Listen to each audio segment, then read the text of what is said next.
Good morning. Glad you're joining us. Today is Christ the King Sunday, a Sunday in which we acknowledge Jesus as the King. It's also the end of the year, the calendar year. Next week starts a brand new calendar year, the beginning of Advent. Today, we look at Christ as the King, and not just any king. You know, most of the time when we think of a king, we think of, kingdomship.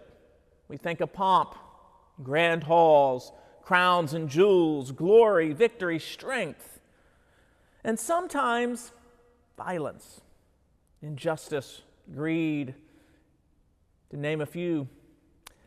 I tend to think of rulers who politically maneuver themselves and violently consolidate all power they possibly can.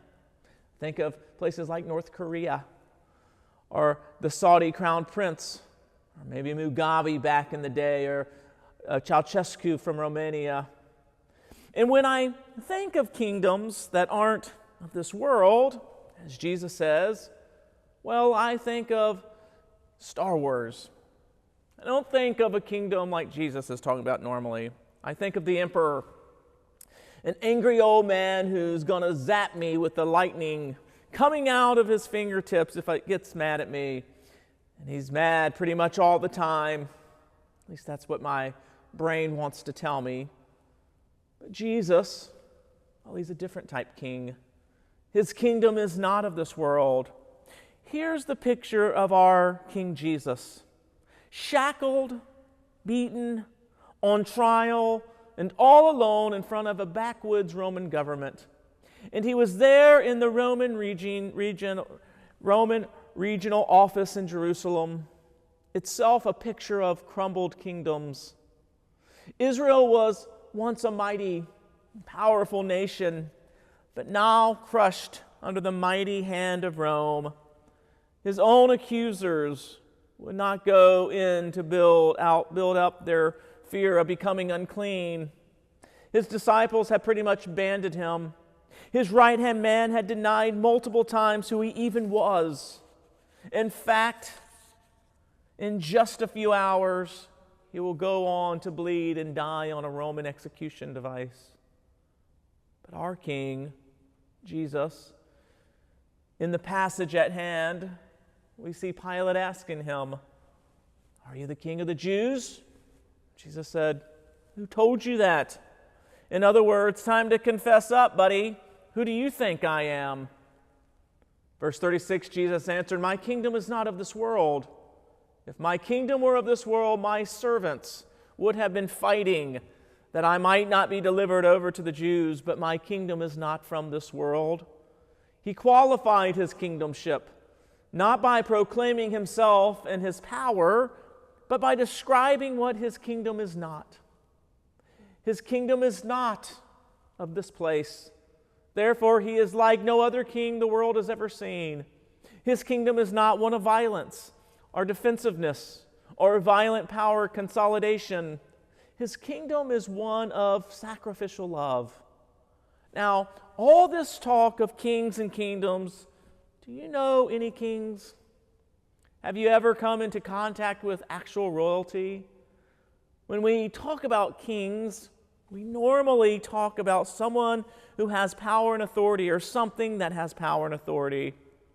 And so here's the question for you. Who or what has power and authority in your life? We talked a little bit about that last week, didn't we? Is it your job? Is it status? Is it your resume or achievements? Is it food or health, kids, spouses, mothers? Is it graduating? Is it the school you went to? Is it stuff? What is it? What is your king? And who or what is running the show in your life? What kind of king, kind of ruler or rulers are over you? Is it the kind of benevolent king, or a violent, demanding, demeaning, cruel dictator? Or maybe you are king of your own life. That's exactly what our culture has been telling you to do for a long, long time. You are the king or queen, the master of your own domain. Take control of your destiny. If it's meant to be, it's up to me is the motto. You can do anything you set your heart out to, is said. You get to decide what is right and what is wrong, and don't let anyone tell you otherwise. Just live your truth, be your own king. But here's the problem. When you enthrone yourself, typically, bad stuff tends to happen. When you enthrone yourself, you have to build yourself up into something you aren't. AKA, you have to pretend to be God. And you have to ignore the fact that you are a human being. When you enthrone yourself, you have to stop being honest about your condition, the human condition, that thing that we call sin. We talked about it last week again, didn't we? When you are the king of your domain, you tend to overestimate your own potential and power.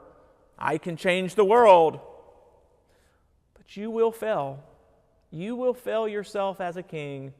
You will disappoint yourself as a sovereign. And you will fail and disappoint others. You may discover that your truth that you have decided for yourself is in fact wrong.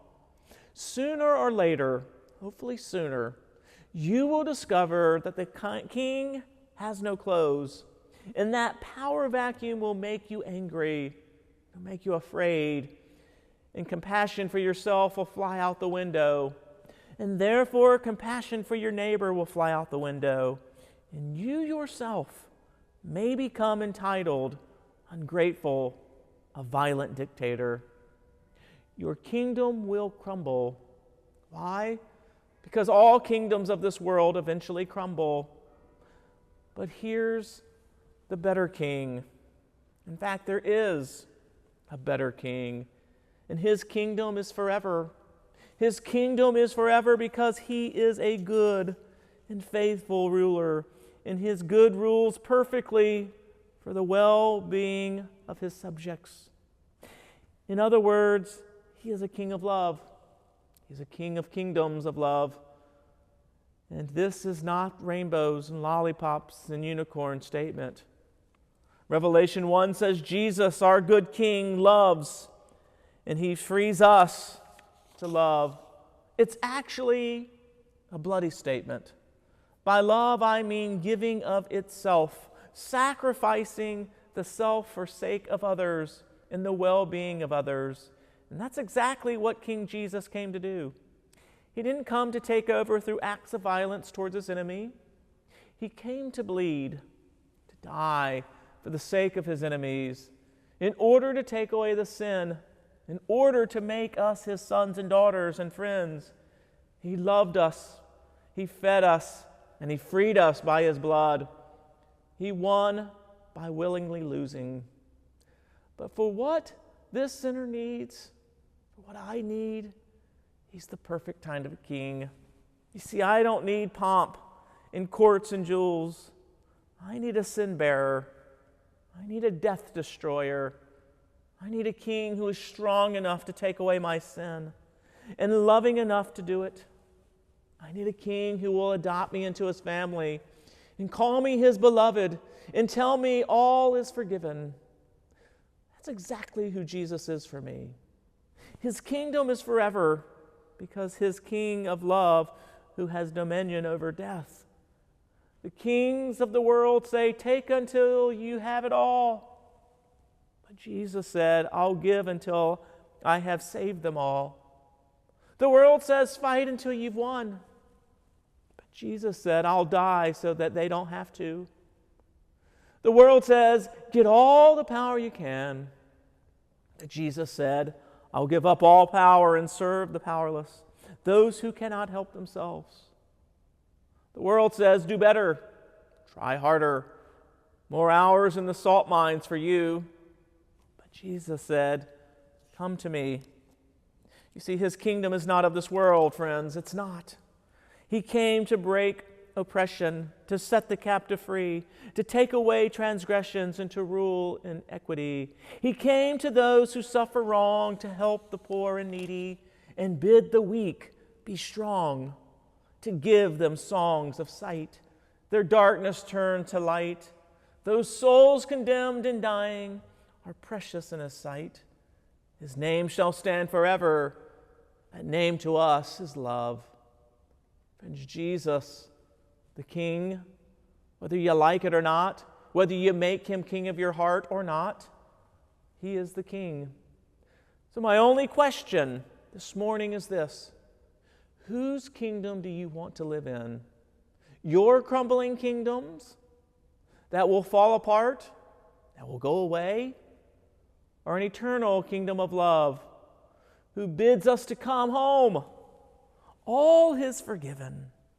All is forgiven. Just come home. You are loved and you are freed. Come to the King. Come to the one who knows you by name. Come to the one who's paid the price for you and receives you into his kingdom with arms open wide, just as you are, not as you should be.